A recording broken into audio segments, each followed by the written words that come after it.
पौराणिक काल के 10 चर्चित श्राप। मित्रों, आपने सुना होगा कि प्राचीन काल में ऋषि मुनि अपने एक श्राप से किसी को भी भस्म कर देते थे या फिर किसी मनुष्य को कीड़े मकोड़े में परिवर्तित कर देते थे। यहाँ तक कि ऐसे ही एक श्राप का खामियाजा भगवान शिव तक को भुगतना पड़ा था। तो मित्रों, स्वागत है आप सभी का एक बार फिर द डिवाइन टेल्स पर। आज की इस वीडियो में मैं आपको ऐसे ही 10 पौराणिक काल के श्रापों के बारे में बताऊंगा जिन्हें शायद आप नहीं जानते होंगे। श्राप जिसके कारण कटा था भगवान गणेश का मस्तक। हमारे हिंदू ग्रंथों के अनुसार समय समय पर श्राप का दंश स्वयं भगवान को भी झेलना पड़ा है। आपने भी ऐसी कई कथाएं सुनी होंगी जिनमें भगवान को श्राप मिलने के बारे में बताया गया होगा। ऐसे ही एक श्राप के बारे में ब्रह्मवैवर्त पुराण में बताया गया है, जिसके कारण भगवान शिव को अपने पुत्र गणेश का मस्तक काटना पड़ा था। कथा के अनुसार एक बार नारद जी बड़े ही जिज्ञासु अवस्था में श्री हरि नारायण के पास पहुँचे और विनीत स्वर में बोले कि हे प्रभु, मैं आपसे ये जानना चाहता हूँ कि भगवान शंकर ने क्यों अपने पुत्र गणेश जी के मस्तक को काट दिया। इस पर श्री हरि विष्णु ने कहा कि नारद, मैं तुम्हें इसके पीछे की प्राचीन कथा सुनाता हूँ। महादेव के 2 भक्त थे, माली और सुमाली।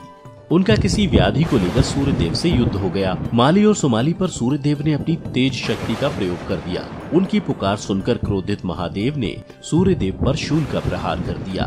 त्रिशूल की चोट से सूर्य की चेतना नष्ट हो गई और वो अपने रथ से नीचे गिर पड़ा। जब कश्यप जी ने देखा कि मेरा पुत्र मृत अवस्था में है तो विलाप करने लगे। उस समय सारे देवताओं में हाहाकार मच गया और संसार में अंधकार छा गया। तब ब्रह्मा के पौत्र तपस्वी कश्यप जी ने शिव जी को श्राप दिया और कहा कि जैसा आज तुम्हारे प्रहार के कारण मेरे पुत्र की अवस्था हुई है, आपको एक दिन स्वयं अपने पुत्र पर त्रिशूल का प्रहार करना होगा, जिससे आपके पुत्र का मस्तक कट जाएगा।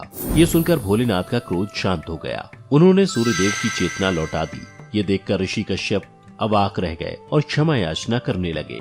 जब सूर्यदेव को कश्यप जी के श्राप के बारे में पता चला तो उन्होंने सभी का त्याग करने का निर्णय लिया। ये सुनकर देवताओं की प्रेरणा से भगवान ब्रह्मा सूर्य के पास पहुँचे और उन्हें उनके काम पर नियुक्त किया। बाद में जैसा कि ऋषि कश्यप का शाप था, गणपति बालक के विवाद से वैसी ही स्थिति बन गई और महादेव को अपने पुत्र का मस्तक काटना पड़ा।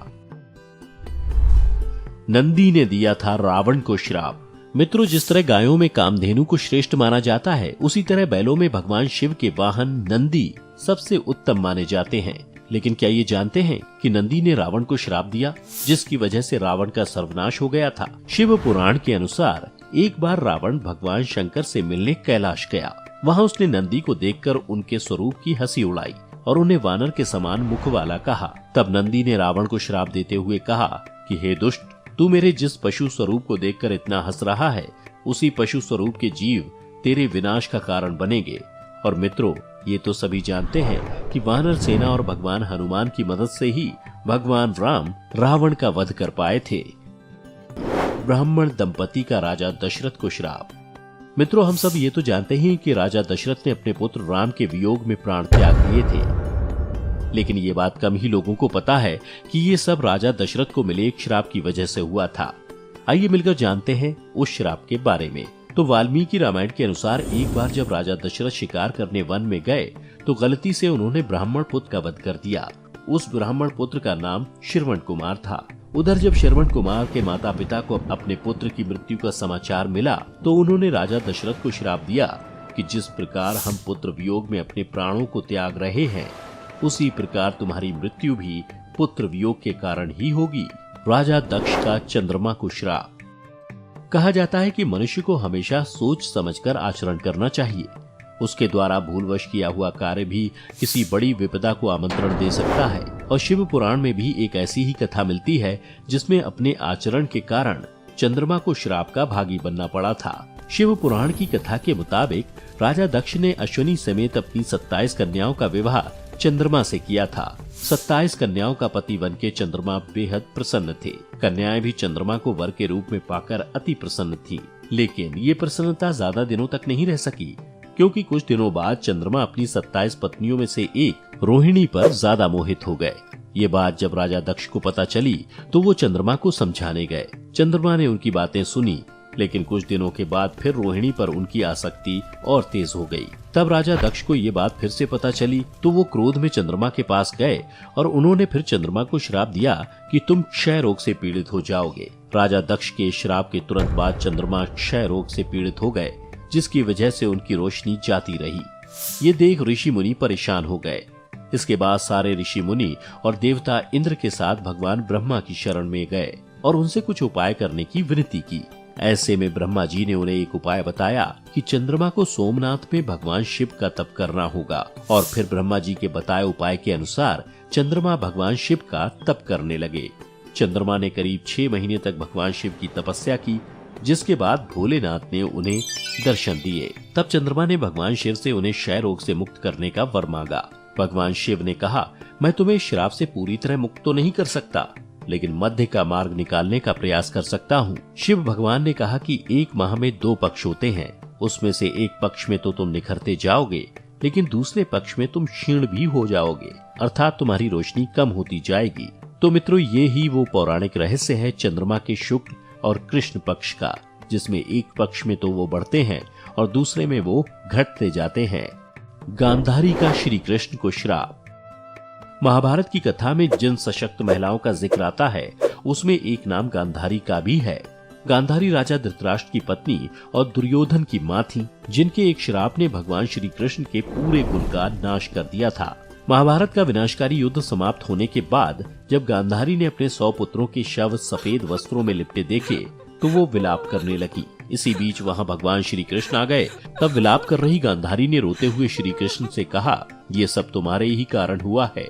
अगर तुम चाहते तो इस युद्ध को टाला जा सकता था, लेकिन तुमने ऐसा नहीं किया। गांधारी ने श्री कृष्ण से कहा कि इस कृत्य के लिए मैं तुम्हें कभी माफ नहीं करूंगी, और जिस तरह मेरे वंश का नाश हुआ है उसी प्रकार से तुम्हारा वंश भी आपस में लड़ते हुए नष्ट हो जाएगा। और गांधारी के श्राप के कुछ सालों बाद ही यादवों में आपसी विवाद हो गया और इस तरह पूरा यदुवंश आपस में मार पीट कर समाप्त हो गया।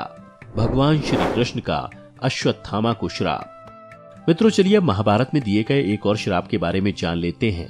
ये श्राप स्वयं भगवान श्री कृष्ण ने अश्वत्थामा को दिया था। अश्वत्थामा कौरव और पांडवों के गुरु द्रोणाचार्य का पुत्र था, जिसने महाभारत में कौरवों की ओर से युद्ध किया था, लेकिन अपनी ये गलती के कारण इसे एक श्राप मिला और कहा जाता है कि इस श्राप की वजह से अश्वत्थामा दुनिया खत्म होने तक भटक रहा है।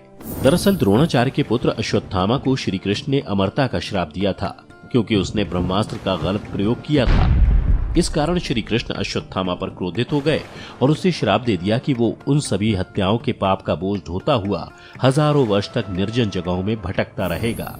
मित्रों, आज भी कई जगहों पर अश्वत्थामा को देखे जाने की बात कही जाती है, लेकिन इन बातों की सत्यता के बारे में कोई दावा नहीं किया जा सकता है। भगवान परशुराम का कर्ण को श्राप।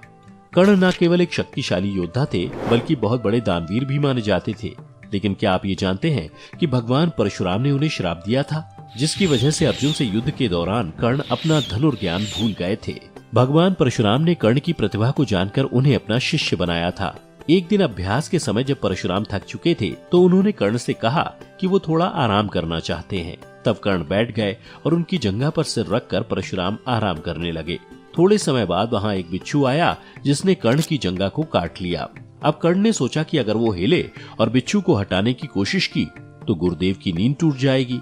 इसलिए उन्होंने बिच्छू को हटाने के बजाय उसे डंक मारने दिया, जिससे उनका खून बहने लगा। इससे कर्ण को भयंकर कष्ट होने लगा और रक्त की धारा बहने लगी। और जब धीरे धीरे रक्त गुरु परशुराम के शरीर तक पहुंचा तो उनकी नींद खुल गई। परशुराम ने देखा कि कर्ण की जांघ से खून बह रहा है।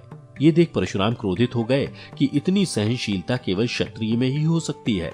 परशुराम ने कर्ण से क्रोधित होकर कहा कि तुमने मुझसे झूठ बोलकर ज्ञान प्राप्त किया है, इसलिए मैं तुमको श्राप देता हूँ कि जब भी तुम्हें मेरी दी हुई विद्या की सबसे ज्यादा जरूरत होगी उस समय वो काम नहीं आएगा। और अंत में महाभारत के युद्ध के दौरान जब कर्ण और अर्जुन का युद्ध चल रहा था तो उस समय कर्ण भगवान परशुराम से ली विद्या को भूल गए थे। युधिष्ठिर का स्त्री जाति को श्राप।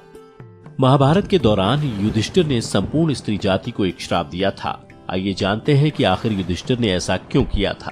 कर्ण की मृत्यु के बाद पांडवों को पता चल गया था कि कर्ण कोई सूत पुत्र नहीं बल्कि उनके ही ज्येष्ठ थे। ये जानने के बाद क्रोधित युधिष्ठिर अपनी माता कुंती के पास पहुँचे। उन्होंने अपनी माता कुंती से कहा कि आपने इतनी बड़ी बात हमसे क्यों छिपाई?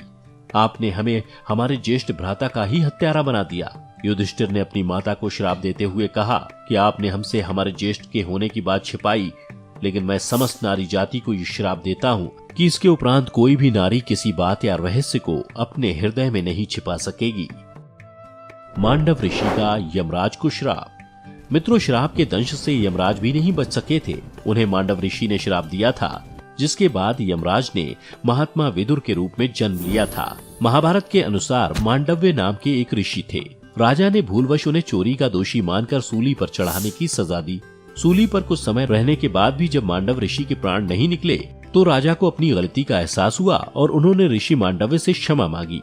क्रोधित होकर ऋषि मांडव्य यमराज के पास पहुँचे और उनसे पूछा कि मैंने अपने जीवन में ऐसा कौन सा अपराध किया कि आपने मुझे एक झूठे अपराध के लिए सूली पर चढ़ा दिया। तब यमराज ने मांडव्य को बताया कि आप जब 12 वर्ष के थे तब आपने कीड़े की पूंछ में सीक चुभाई थी।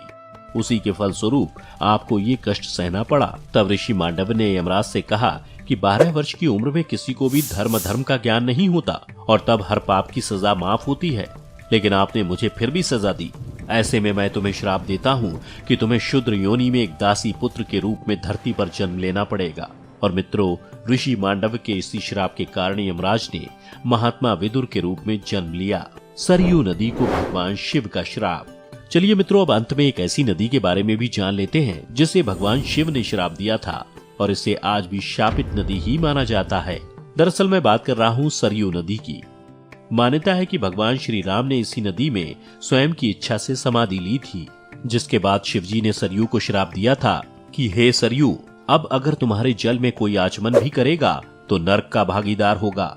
तुम्हारा जल किसी भी पूजा में शामिल नहीं किया जाएगा, तुम्हारी कोई पूजा नहीं करेगा, क्योंकि तुम भगवान राम की मृत्यु का कारण बनी हो। मित्रों, आज भी सरयू नदी को शापित माना जाता है। सरयू के किसी भी किनारे पर ना यज्ञ होता है और ना ही इसके पानी का इस्तेमाल पूजा अर्चना में किया जाता है।